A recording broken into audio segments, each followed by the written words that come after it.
پچھلی ویڈیو میں ہم نے آیت اللہ خوئی کی مرکز کی زیارت کی، اور اس ویڈیو میں میں باب قبلہ کے ساتھ موجود ہوں، یعنی جس طرف قبلہ رخ ہو کر نماز پڑھتے ہیں آپ اس طرف آئیں گے تو یہ سامنے نماز والی جگہ کے بالکل ساتھ یہاں پہ شیخ عباس قمی کی مرکز ہے۔ شیخ عباس قمی صاحب مفاتیح الجنان ہیں، جو کہ دعاؤں اور زیارت اور اعمال کی کتاب ہے جو کہ ہر گھر میں موجود ہے۔ آپ کا پورا نام عباس بن محمد رضا القمی ہے۔ آپ نے مفاتیح الجنان اور نفس المحموم کے علاوہ بہت ساری کتابیں لکھیں، اور آپ کے بارے میں جب پوچھا گیا کہ آپ اس مقام تک کیسے پہنچے تو آپ نے فرمایا کہ میں جس مقام پر پہنچا ہوں وہ میری ماں کی مرہون منت ہے، کیونکہ ان کی ہمیشہ کوشش ہوتی تھی کہ مجھے باوضو ہو کر میری رضایت کریں۔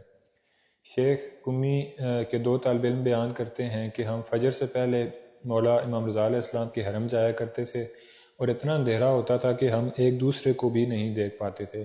ایک دن میں نے دیکھا کہ کوئی شخص ہے اور اس شخص سے ایک نور نکل رہا ہے، اور پھر نور وہ بجھ جاتا ہے۔ جب ہم قریب گئے تو دیکھا کہ شیخ عباس قمی تھے، اور پوچھا کہ یہ کیا ماجرا ہے، تو شیخ نے فرمایا کہ جب میں لا الہ الا اللہ کہتا ہوں تو میرے وجود سے نور نکلتا ہے۔ اسی طرح ایک اور واقعہ شیخ عباس قمی کے بارے میں ہے کہ ایک دفعہ تبریز میں ایک شخص کے ہاں شیخ مہمان ٹھہرے۔ میزبان نے کہا کہ رات کے کھانے کی دعوت جو ہے وہ اسی علاقے میں ایک مومن کی طرف سے ہے۔ تو شیخ نے کہا کہ میں کسی کے ہاں اس طرح کھانے نہیں جاتا مگر اگر اس کا لین دین ٹھیک ہو اور وہ خمس دیتا ہو۔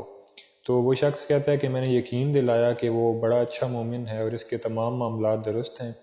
اس کے بعد جب دعوت سے واپس آئے اور اس رات شیخ عباس قمی کی نماز تہجد قضا ہو گئی۔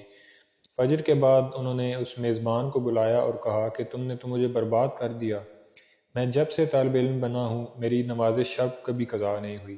جب جا کر پوچھا گیا تو پتہ چلا کہ وہ جو شخص تھا جس کے ہاں انہوں نے دعوت کا اہتمام کیا تھا اس کا کاروبار جو تھا وہ ٹھیک نہیں تھا۔ تو یہ مقام تھا شیخ عباس قمی کا، اور ان کی زیارت جو ہے یہ حرم مولا علی علیہ السلام میں باب قبلہ کے ساتھ جو ہے وہ واقع ہے۔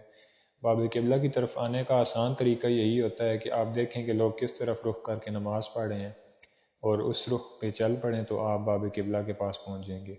یہ سامنے جو حرم کے مینار آپ کو نظر آ رہے ہیں، ان میناروں کے بالکل سامنے باب الساعہ ہے، اور یہ جو ہے جہاں پہ میں کھڑا ہوں یہاں پہ باب قبلہ ہے۔ تو یہ اس سے پہلے ویڈیو میں ہم نے آیت اللہ خوئی کی زیارت کی ہے، جو کہ جن کے 4 بیٹے اور 2 داماد شہید کیے گئے۔